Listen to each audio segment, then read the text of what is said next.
All right, should we talk about what's going on behind Tony's back and talk about last Wednesday's Dynamite real quick? We could talk about that. It's going on behind his back, and I guess in front of millions of viewers, or, well, not millions. A million, well, not a million. A lot of viewers. There are lots and lots of people watching wrestling on Wednesday night. Well, there's a few, and they were in Chicago on Thanksgiving Eve, and I say that a lot of this shit's going on behind Tony's back because you can't tell me that he's that crazy that he will okay this if they told him they were going to do it beforehand. I'll talk about it when we get there. Let me ask you this question, first of all, before we start. Did they just say it's the night before Thanksgiving? Just fuck it. Let's just fill the time up. It doesn't matter what we put on. Or were they serious with this? That's what I'm asking you. I think this was a loaded show for the fantasy booking mind of Tony Khan. Well, we won't know because of the Thanksgiving weekend. We won't know until the drive-thru what the ratings were for this, but they can hope that nobody watched it because, gee, it's the week after the pay-per-view, so obviously the thing on everybody's mind is MJF and Regal. What the fuck happened? How are they going to explain this? What's going to be said? What's going to go on? So, because MJF was legitimately, apparently from what we understand, on the movie set, he's Lance Von Erich in the Claw. MJF wasn't there. They showed the VTR at the top of the program of him winning and how Regal passed him the knucks. And then here comes William Regal. And he comes out, and it was classic heel Regal from the start. And this was the best thing that they could put on the opening of the program when they theoretically have the most viewers. And Regal is he's great. I mean, he has the shit-sniffing face and the condescending attitude. And the crowd was into their, fuck you, Regal. And I don't know if you played George Carlin's 7 Dirty Words routine on a fucking loop, if I've ever heard the word fuck on any type of television network as much as I've heard it on TBS over the last few weeks with the fans who are determined to get them kicked off television. But nevertheless, he basically says that he sent an email to MJF and MJF is going to be there next week on TV to explain it all. It all stems from an email that he sent to MJF, and MJF's going to be there next week to explain it all. And of course the people boo that. But then here comes Moxley and the music and the walk through the crowd. And he's taking his time. And as soon as he gets in the ring, he's going to go for Regal, but Danielson from the other side comes through and stops Moxley. And they start shoving each other. And Danielson's thing is, now wait a minute, you've done bad things too. Please, please, he's got a bad neck, 2 brain bleeds, don't hurt him. And I know that somewhere either Tony is convinced or the Blackpool Combat Club is convinced that this is gripping television. But basically what happened was Regal stands there. He doesn't back up because he's the heel and he's just fucked the world champion out of the title. And he can't be touched or it'd take all the heat off of him. And at the same time, he shouldn't run from the guy, but the guy's the mad ex-world champion, so he should kind of run.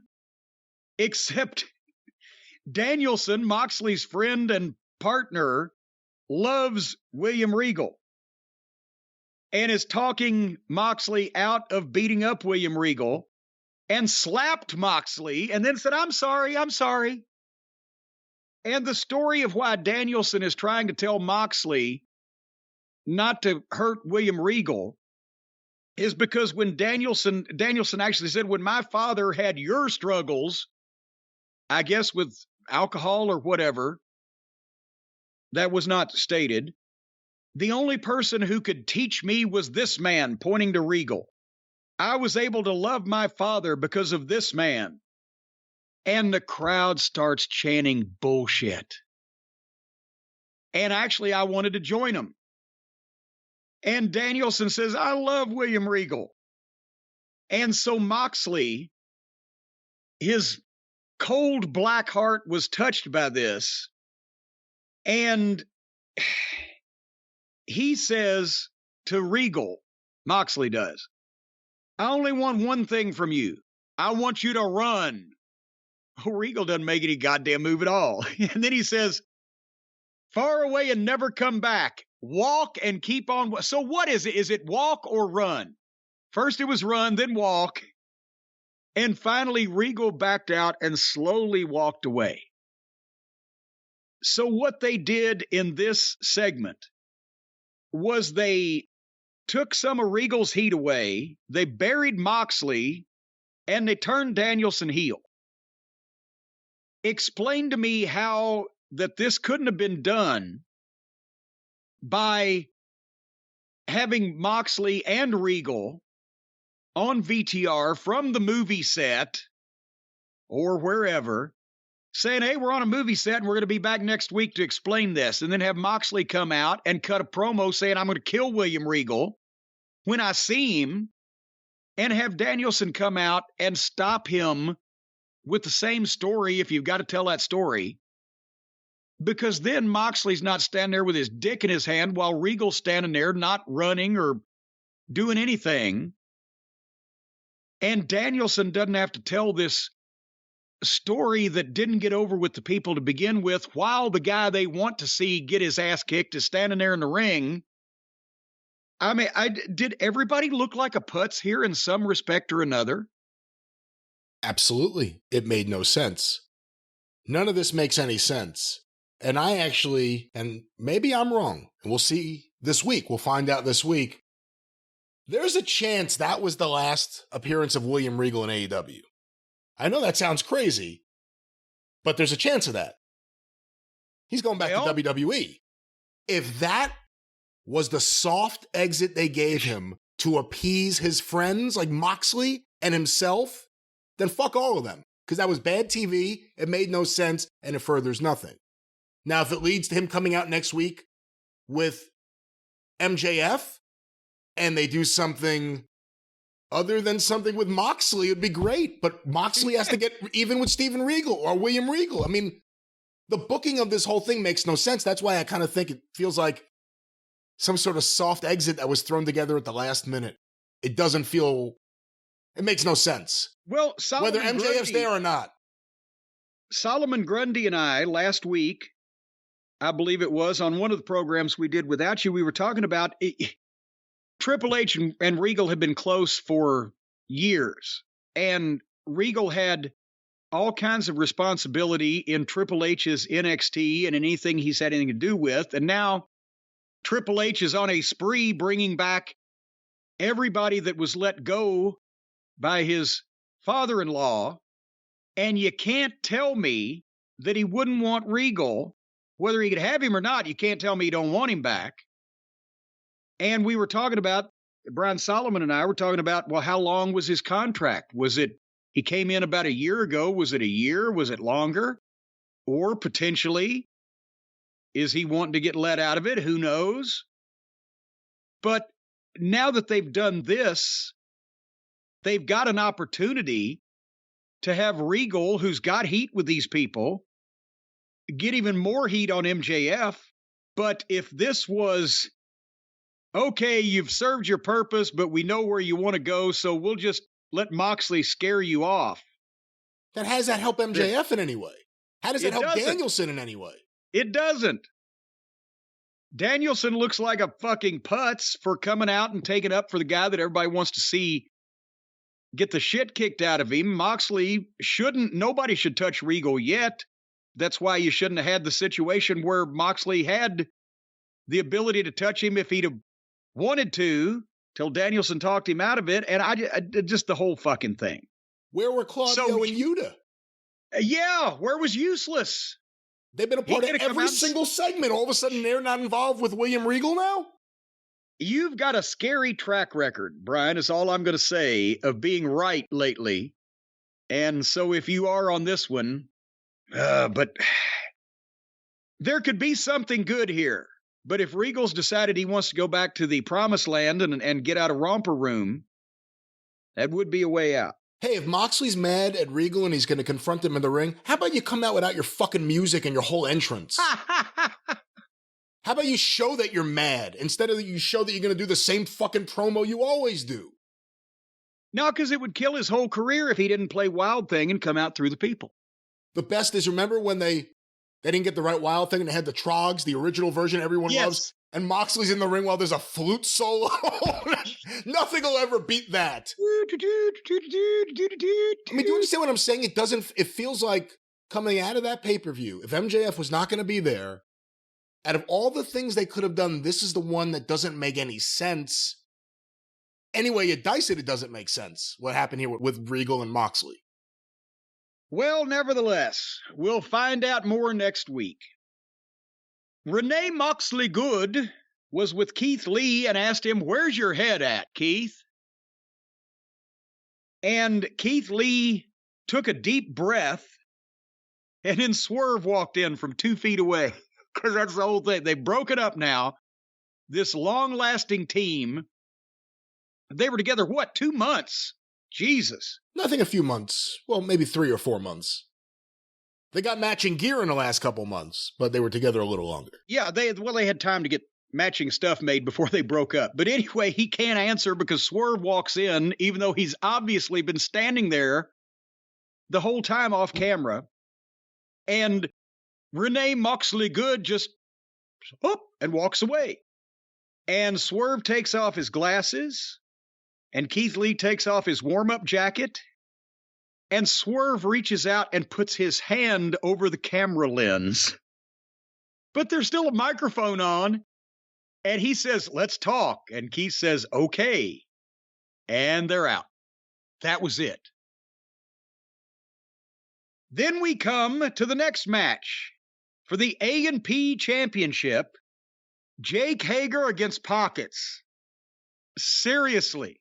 They put this on television, and not only is it visually ridiculous, and Hager was even though he's a rotten wrestler with no personality, he was an MMA guy, and he could fucking break Pockets like a biscuit and eat him with or without honey all over the top of him. But in this case, Pockets won the match, and they had a big hoop-de-doo during the match over Hager's purple hat. "Jake Hager, in the words of the big cat, Ernie Ladd, you are stealing from AEW Wrestling. Every time you cash your check, you are stealing from AEW Wrestling. When you're so worthless to the company that even the mascot beats you on television in the once every 6 months when you actually get to wrestle, how the fuck does that make Hager feel? Talk about keeping your talent happy. Anyway, nevertheless. He likes the check. It's amazing he's getting one. Well, somehow, after all of this, the match was over. Then they had a blackout. And then spooky music came on. And then here, to a big pop from this crowd, on the stage was Stevie Nicks. I'm sorry, Julia Hart. But she looks just like Stevie Nicks in the day, and that is never a bad thing. But when the lights come on, the House of Black is in the ring behind the Puddin' Gang. I mean, there's Pockets, there's Muffin Top Taylor, there's Trent, whoever else is in that crowd. And they beat up, the House of Black did, all of the Puddin' Gang, while QT Marshall's Factory was in the ring too, and they stood there and applauded them for doing it. So then the House of Black beat up the Factory too. And then everybody went out to the floor, where the security and job guys ran out, and they beat them up too. And then one of them threw some guy off the stage, but the camera missed it. So you saw the wind-up, and then people went, ooh, but you never saw. And then one of the House of Black characters dropped a guy on his head on the ramp, in one of those old Steiner-like kind of sit-down pile driver things. And the people cheered and chanted, "Welcome back," at these satanic heels. So you had a match with a guy facing Jake Hager from the Jericho Appreciation Society. And the guy, Pockets, and his crew won the match and then stayed in the ring so that the House of Black could come and beat them up. and the factory came down so they could get beat up too. And through all of this heat-getting stuff, the people chanted, "Welcome back to the heels that worship Satan." And then Malachi Black spoke, and it all went to blah. And then they went to the break. This is like the first season all over again. This is like they're trying to get the Dork Order over again.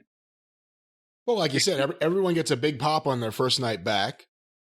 They've been off TV for a while. Whatever Hex Julia Hart has put on them, it caused them to rescind their request to be released from their contract, apparently.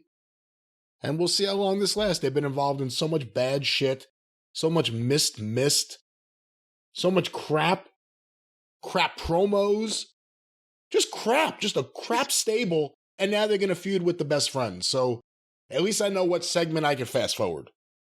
Well, there you go. Then they had a VTR package from the pay-per-view of Jungle Boy and Dino Douche. And Jungle Boy did the sit-down comments. He's still bloody in the locker room after the match. And even this guy, after a goddamn cage match, and he's bled, and he's in the locker room, and the emotion should be running high, he still sounds like a boring fucking doofus. So I think we've established he may be a boring fucking doofus.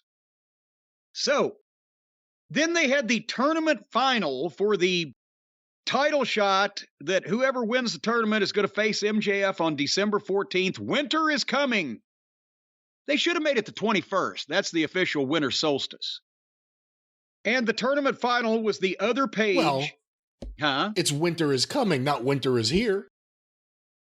Well, can't it come in and then be there by the end of the show? That would be a good follow-up. Winter is coming, and the next week you do Winter has arrived. Winter is here. Yeah. That's right.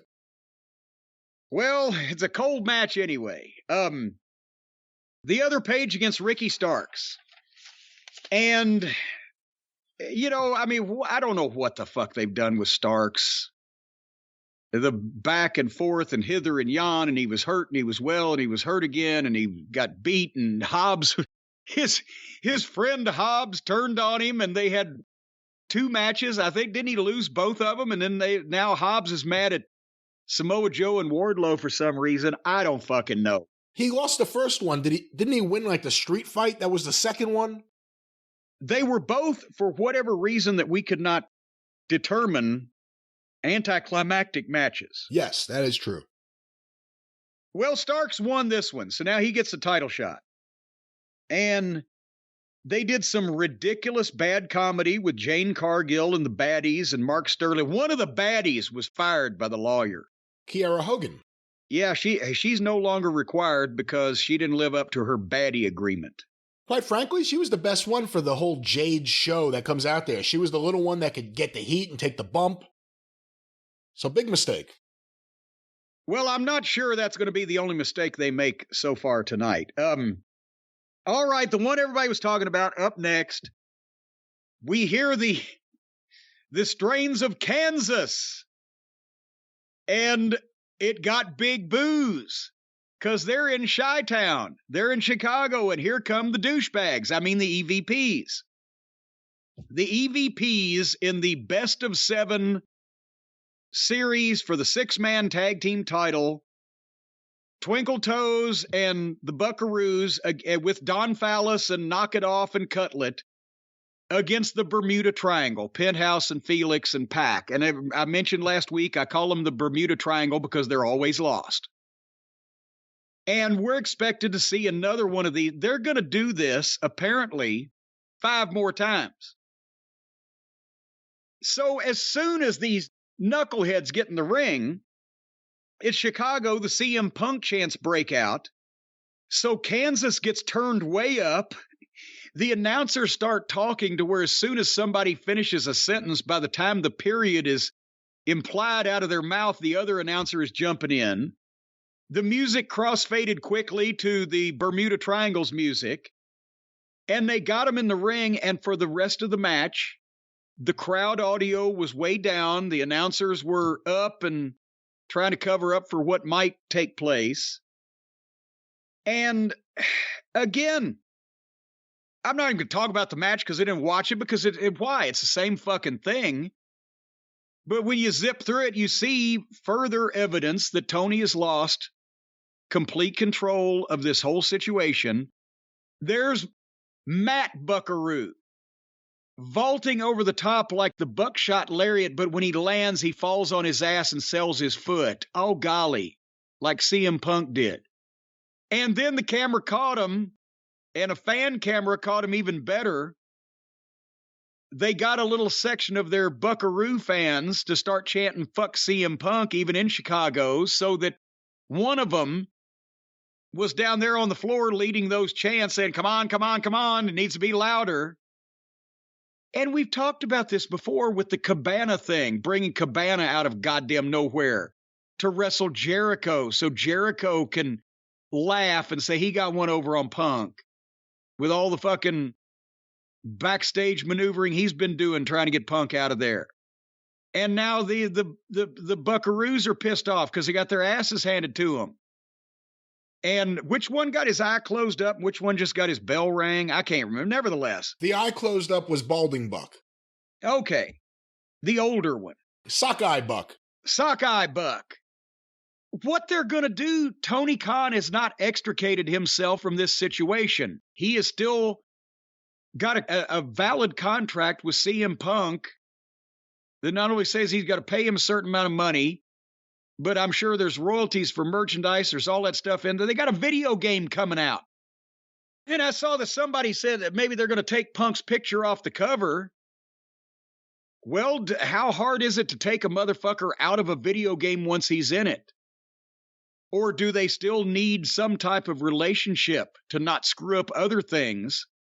And here Tony is letting these fucking little pampered, smug nitwits who are constantly in need of having their pussies powdered inflame and instigate a fucking guy who does not like being disrespected publicly to begin with before the out is done and the ink is dry. So again, the more they do this, the more they try to piss Punk off. All he's got to do is say, okay, fuck it. I'll file this lawsuit. And then he's got a lot of people's balls in his fucking hands. And there's a lot of shit that they ain't going to want to fucking hear getting out in public is going to get out in public. And anybody in their right mind in any court of law would defend the independent contractor over the executive vice presidents in this instance, even without their shady background with other people. So all they're doing is poking the bear and pissing him off, and Tony's going to be the one to have to explain to his father, to his legal team, Mega and the rest, to the network, to whoever gets involved in the litigation. Well, yeah, he wasn't going to sue. I guess we could have worked it out, but my self-chosen EVPs wouldn't quit fucking with him on national television. So now he's suing us. That'll be a good message to deliver. And why is it that we hear all that? All we've heard from Punk's side, in quotes, is Uncle Dave, you know, the uncle of the Buckaroos, is that, well, Punk's side is said to not be happy about this. But we see the other side on national TV assing off like 6-year-old kids. So does this again cast all the other talk about, well, who was doing what behind whose back and who was doing what in front of people? Does that call all that into question again? Now let's re-examine all that shit a little bit. I believe that was also the day that an article was published with an interview with Kenny Omega. It was a puff piece, but it was him basically saying the fans should let it go. Let this all go. Yes. And then they go out there and... It's not between us and CM Punk. We should let this all go. And then his two jack-off friends go out there and start leading the self-picked fans in a fuck CM Punk chant on television. So anyway, we just saw this fucking match. And the Buckaroos were trying to be the heels since the crowd was booing the shit out of them anyway. And the match was an immediate 6-way and all over the floor, and they had the corpse referee and the same foolishness they always do. And finally, Cutlet gave Matt Buckaroo a hammer, but before he could use it, Penthouse got in with his own hammer and hit Matt Buckaroo in the back of the head or the top of the head and pinned him.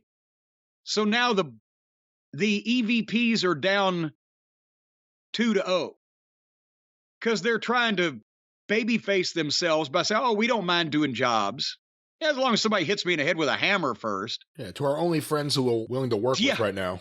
And here's another, boy, they better make this a best of 7 series. Where's the next great 6-man tag team challengers? House of Black. Well, of course, that's exactly why they came back, so that they can have more fun matches with their friends. The friends that wanted to leave the company a while back. And bear with me on this, though. One more thing and we'll move on. Bear with me on this, Brian. You won't have to Google this. A lot of the other folks in the audience might. But does Kenny Olivier remind you of what the progeny would be, what the offspring would look like if there was a love child combination between 80s fitness icon Richard Simmons and 70s pop oddity Leo Sayer? You know, I did not expect a Leo Sayer comment. Can you see it? Definitely the dance moves of Leo Sayer, I would say. Yes, it's like 70s, 80s, and today. The nutrition is better. Kenny's a little thicker than both those guys, but the hair, the expression, the mannerisms. All righty. Then we've had another... Hey, I just wanted to say, I watched that match with my brother who was here, and he... Again, a wrestling fan when he was younger, hasn't watched in years, doesn't have any interest. But he was curious what I was watching, and he watched most of Dynamite with me. 2 things that he couldn't get past. 1, the referee standing there while everything happened, not counting, not doing anything, and when he did count, took 10 seconds between 1 and 2. Yeah. And then also, he called it out. You know, I'm not a big fan of sequence wrestling, and that's what this is. That's what the Young Bucks do. It's a bunch of sequences. I mean, every match, Nick and Ray Phoenix, I'm going to hold your hand and I'll run over here and jump this way and then you jump. Every match, sequence wrestling. But he found, and again, he hasn't watched the shit in years. He goes, where are those other guys? How come everyone disappeared? Yeah. Why are those guys on the floor? Yeah, he called it out.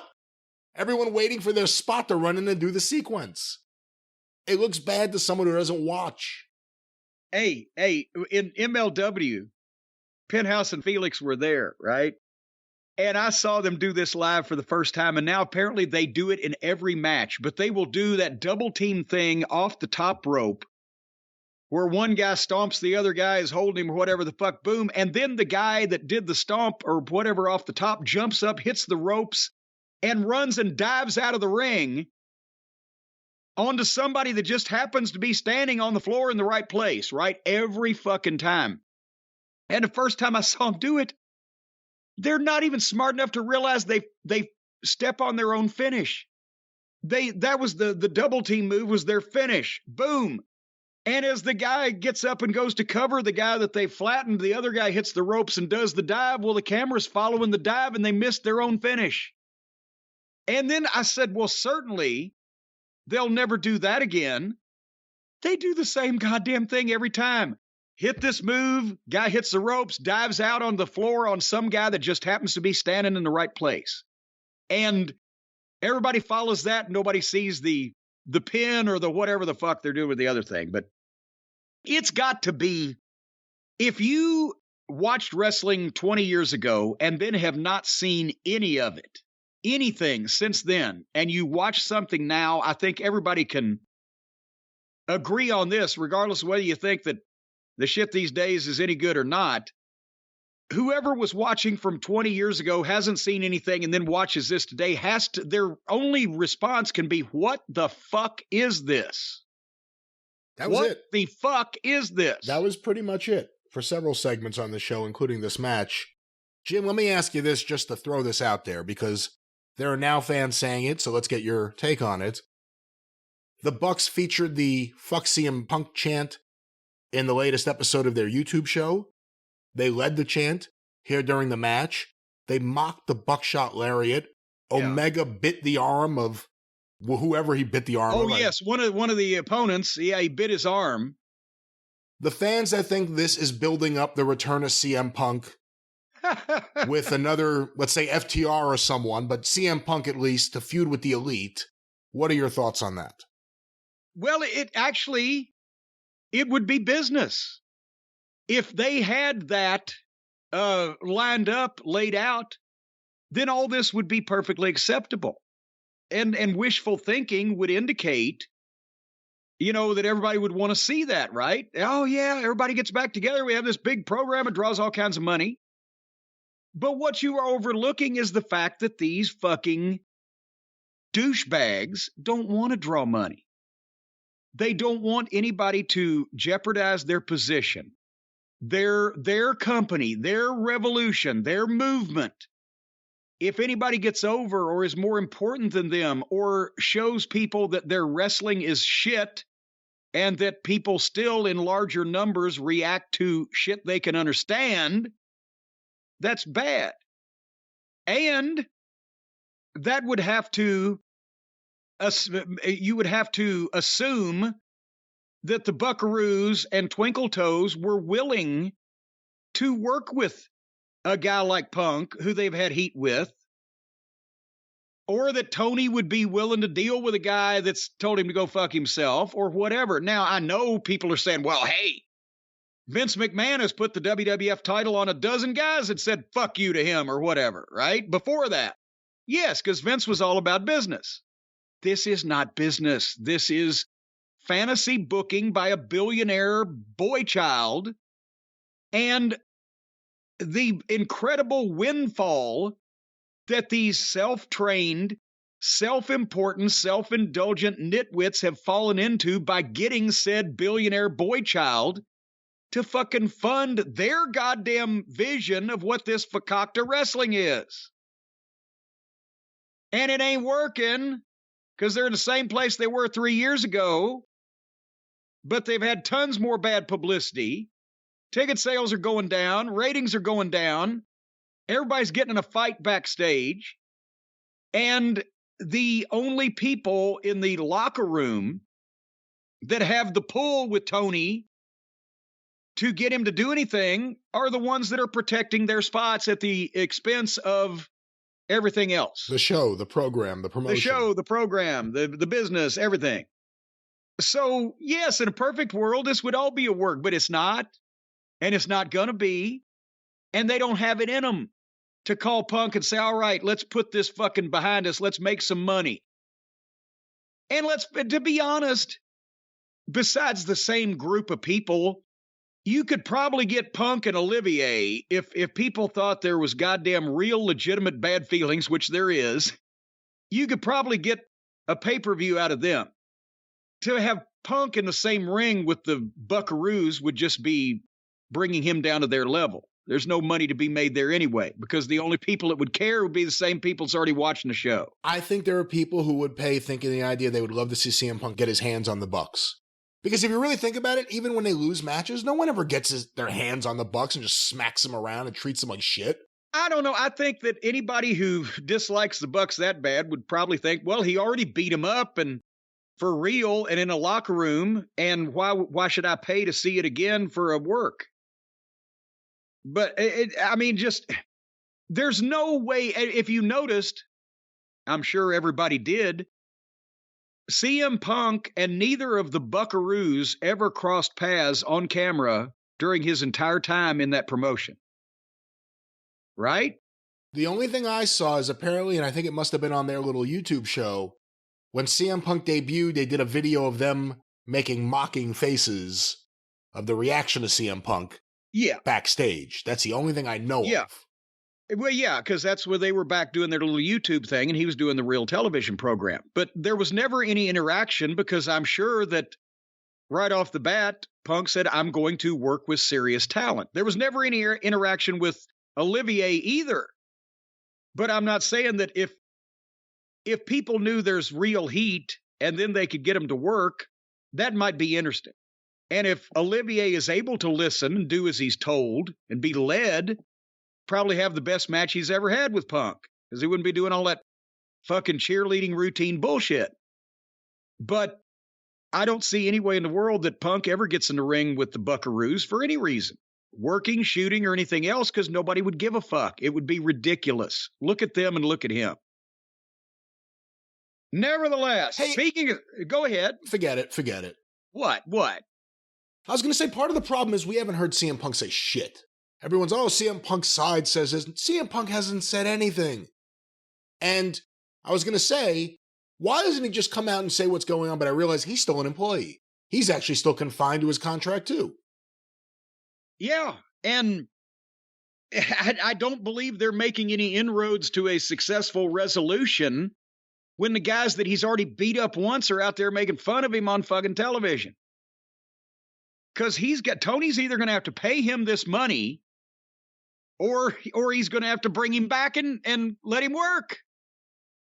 Between the issues here with Tony and Punk, where purportedly there's a buyout, but we haven't heard anything about movement on that or anything in a long time now, and other stories about Tony maybe not necessarily having such a rosy time with other top talent, that maybe some people are turning into divas. Do you think it's going to change the way Tony deals with talent and top talent? Well, I think something should have changed that a long time ago. I think Tony should have stopped dealing with top talent. Because I know there's some nice people, like a Mick Foley. Mick Foley would sit down with Tony Khan for hours and try to talk to him and teach him and give him advice and pitch ideas and work with him because Mick is the nicest human being in the world. But most top talent is either going to do one of two things with Tony Khan. They're either going to manipulate him for their own self and best interests because they know they can, because he wants to be everybody's friend. He has no experience with this. And he doesn't know what the fuck he's doing, and he can be easily led. Or the other section of top talent is going to go, okay, you're my boss, and here's a handshake, and boy, you're a nice guy, but don't talk to me about wrestling because it's like you're a fucking grade schooler coming up and talking to a heart surgeon about a fucking bypass. They might try to pitch stuff to Tony, but it would be frustrating because they could see it was going over his head or whatever the fuck. So you've got the self-serving crew and you've got the group that is just like, my God, can we talk to a real booker or a real wrestling person? We don't mind working for the guy and he's a nice enough guy, but he's not qualified or equipped to tell us what we ought to be doing. You can't tell me that 95% of the wrestlers on the AEW roster do not fall into one or the other of those categories. I'd like to hear what the third category is. Oh, everybody's happy to be there and going out and working their hardest. That's for all the guys in wrestling school. Because yes, when optimally, you want everybody going out and working as hard as they can and being behind the promotion and excited about the momentum and all that stuff. But that's a perfect world. And this ain't a perfect world. And I can't imagine that anybody that is more than just somebody that's lucky to be being seen and paid would have any opinion otherwise than the two camps that I just mentioned. But you know who else we're not going to see around here anymore? Brian Lass, you know who we're not going to be able to kick around anymore? The governor of Kentucky. Well, besides with the ex-governor of Kentucky, John Y. Brown, who has passed away, in case you missed it at the top of the program, Thunder Rosa has been stripped, has forfeited the title for the quote-unquote by Renee Moxley-Good for the benefit of all the women in AEW. Thunder Rosa has been asked to forfeit the title. And she introduced the new, not interim, but the whole rim job, the whole thing, the whole shooting match. Will you stop it? The new women's champion, Jamie Hayter, along with Britt Baker and our girl Reba. And this was actually halfway interesting, and it's as old as the hills, but goddamn, they're doing it well. These two, as soon as Jamie Hayter, the new champion, goes to speak, Britt Baker cuts her off and jumps in and does her promo for her and puts Jamie over, but is still acting like the big dog in the yard, and then they all go to the ring. So obviously, eventually, Jamie is going to get tired of being spoken for and want to do her own talking and thinning around here, Baba Louie. So that's okay, because, again, the people like Jamie Hayter and Britt Baker can cut a promo, and they're kind of interested in this. But then we go to the ring for a 3-way tag team match. Baker and Hayter against Willow Nightingale and Blue Sky against Ty Mello Conti and Anna Jay. And I know it's the night before Thanksgiving. It's time to be charitable. I'm not this charitable. Did I miss anything? I was in mourning. Okay. Or it could have been afternoon, even evening. You still wouldn't have watched it. Backstage with Renee Moxley Good. Here's FTR. In a backstage pre-tape, this fucking show has been abysmal. But we couldn't use the best tag team to be. And I want to apologize. Because I said last week or 2 weeks ago, I said, we were talking about Jeff Jarrett. I said his value at this point is much bigger in the office to this company that would be in the ring. But if he's going to wrestle, give him fucking whatever every week and just let him do a job every week and just get guys over. Just do jobs for them and they will have a better match than they've ever had and they'll learn something.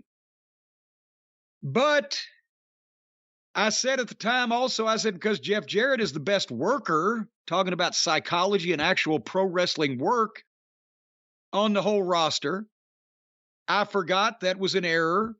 Dax and Cash are on the roster. And they, maybe not psychologically, only because they don't have the experience and they haven't been around as long, but their work is every bit as good as Jeff's, if not better now, because they're 20 years younger. Except you can forgive me for forgetting about them since I actually forgot they still worked here. Because, again, the apologists for the Buckaroos just take at face value whatever the Buckaroos say to them and then spread to their gullible and impressionable audience that, no, it's complete bullshit. It's complete bullshit that the Buckaroos wouldn't put FTR over for the big rubber match when it counted, when they were getting over. No, that's just made up. Yeah. Let me talk to you. Yeah. So FTR is backstage, and I swear this God, it writes itself. They are doing promos with Darius and Dante Martin. And they have to tell Darius and Dante, and this comes completely out of nowhere. There was no reason for this whatsoever. Hey, Dax says you guys impress us, and we want you to be the tag team to take tag team wrestling to the future. You guys are great. Just apropos of nothing. And then the Martins say, well, you guys are great too, but we want to fight you for the Ring of Honor tag team title Friday night on Rampage. And actually, Friday night turned out to be Friday at 4 o'clock Eastern, I think, because of the sports schedule. And Cash actually had to say, well, we always liked you guys, but we never say no to a fight. So they all shook hands, and within 45 seconds, that's all you saw of the best tag team in the business. And they're fighting underneath guys on a throwaway weekday afternoon show on a holiday weekend. No, they're not being buried at all. The jealousy of these two numb-nutted fucking smug little fucking pricks over two real adult men being better than they are at what they claim to be the best at knows no bounds. So that promo was as interesting as watching a weather report for somewhere that you aren't at. You imagine, I'm in Tampa. Let's see what the weather is in Des Moines. You're not going to hang on every word. Then here comes the last best thing about this program. The Acclaimed make their entrance. And the people popped big for Caster and his rap. And they do the live in-ring promo. And the fans sing Scissor Me Daddy or Oi Oi or whatever the fuck it is. And it was a good, fun promo. They're having fun.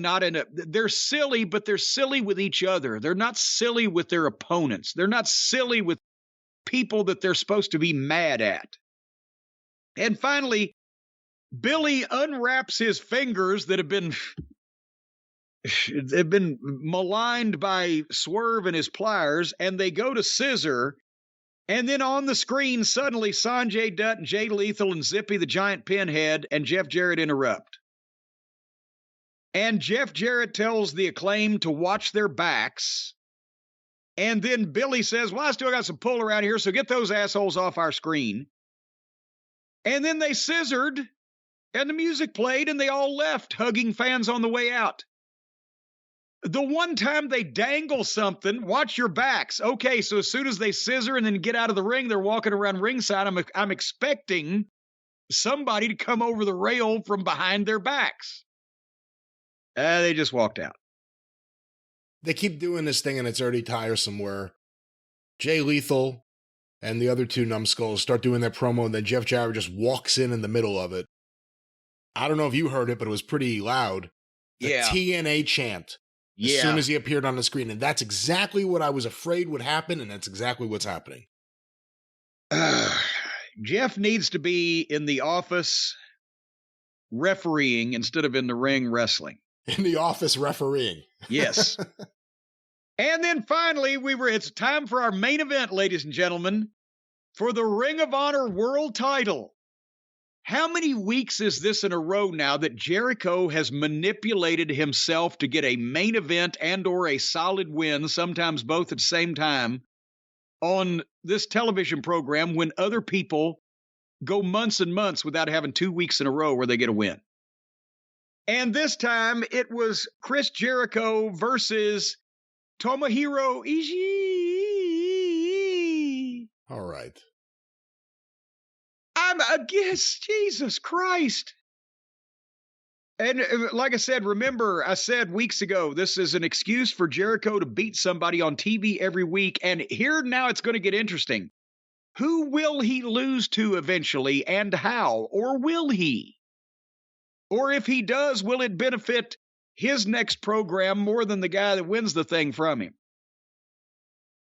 But nevertheless, so it's Jericho versus Ishii. And I wrote, before the bell even rang, I bet they're going to stand there and slap each other's chests. I thought the same thing. Same thing. And they surprised me. No, they went with slapping each other's face first. And then they started slapping each other's chest. And this thing for 15 minutes, while every disenfranchised wrestling fan that might flip by and see it is going, why is Jericho wrestling a baked potato? They did this, the strong style Japanese, whatever. And I kind of like the idea of what Jericho did if it had been with anybody that's actually regularly in the company and could ever mean anything on the program or could ever sell a pay-per-view or is ever going to be at a pay-per-view main event or is ever going to be in an important position anywhere instead of Ishii. But blading the chest for the chops, in theory, obviously, I don't know why somebody hadn't done it before. Well, he obviously bladed his chest. It was right in front of the camera. Then you watch him put it back in his pocket after he missed the pocket the first time. But also, and here's the thing, it can backfire because you can't control that, right? Sometimes there's a wide range of what you're going to get. And it was too much blood for chops. And that's because I was skipping through this. I wasn't watching intently. And because, we know what it's going to be. But when I saw his entire chest covered with blood, I said, well, wait a minute. I backed up. And then I saw, what happened. But again, blading for something like that, if a guy, Gunther, boy, if they could do it in the WWF, that would be a thing to do. If he got in a ring with fucking Roman Reigns or Brock Lesnar, any major legitimate star, and fucking hit one of those goddamn rifle shot swings on somebody's chest and they got a little color off the chest, that would be great. That'd be swell. I don't care if you're wrestling Tomohiro Ishii and you fucking explode a hand grenade up your own ass, it's wasted. Nobody's going to give a shit anyway, except the people that are already there that might know who this fucking ridiculous, broken down fucking crumb bum is. And I'm saying again, everybody, oh, he's so racist. No. If Tatsumi Fujinami got in the ring at the age of 60 and had been dropped on his head and spine and whatever, like Suzuki and Ishii and all these other Japanese legends that they bring over here and treat like they're working with a Fabergé egg, then, that'd be one thing. But no. So, and again, it was a great visual, bleeding from the chest. Use somebody that's full-time in the company to get juice for their shit and get that over rather than, and again, it's appealing to it's making the boys happy and appealing to Tony Khan's own markishness. That all of these unheard of, why, here comes Shibata in sweatpants and a fucking t-shirt. And everybody go, who the fuck is that that's watching television? They have narrowcasted this to the point where it's just ridiculous. So, but yeah, when Flair and Garvin had the program for the NWA title, they loved it. They enjoyed seeing how hard they could hit each other and seeing if either one of them was going to fucking flinch. Garvin threw the overhand chops, Flair threw the knife edges. But the two differences were they didn't stand there and over allow each other to hit themselves. They did it in the context of a fight. And secondly, nobody had to blade their chest. I've told this story before. When they worked every night after the first 20 or 25 matches in 3.5 weeks, because Garvin taped his fingers as well as throwing that overhead chop, and the tape on his fingers took the goddamn top layer of the epidermis off of Flair's chest to the point where he was putting antibiotic cream on his chest every night to prevent infection because he was down to the raw meat in spots on his chest. There was no skin left. And he still didn't bleed like that. So the point is, I've seen people do what you're going for, boys, and that shit ain't it. So anyway, Jericho won again. Wouldn't you know who won the pony? And we don't have ratings for this fiasco because the next day was Thanksgiving and it's the holiday weekend, and I don't think anybody's rushing, although you could have probably got one guy that was off on Thanksgiving to just go around and do a head count personally on everybody watch this program. Again, I watched this match with my brother. Knew Chris Jericho from years ago, has not seen him on TV or anything since, and he thought the match was ridiculous. It looked like two guys standing there lightly hitting each other. Like Garvin and Flair looked like there was some fire in it. This was just let's stand here and do this over and over and over again. And it looked ridiculous. I know there are fans that love it because they'd love it if anyone did this, if anyone just stood there and chopped each other. But this was not good. Well, at least we got that all cleared up. So that was AEW for this last week. And, oh boy, are you glad you're back now? Yeah.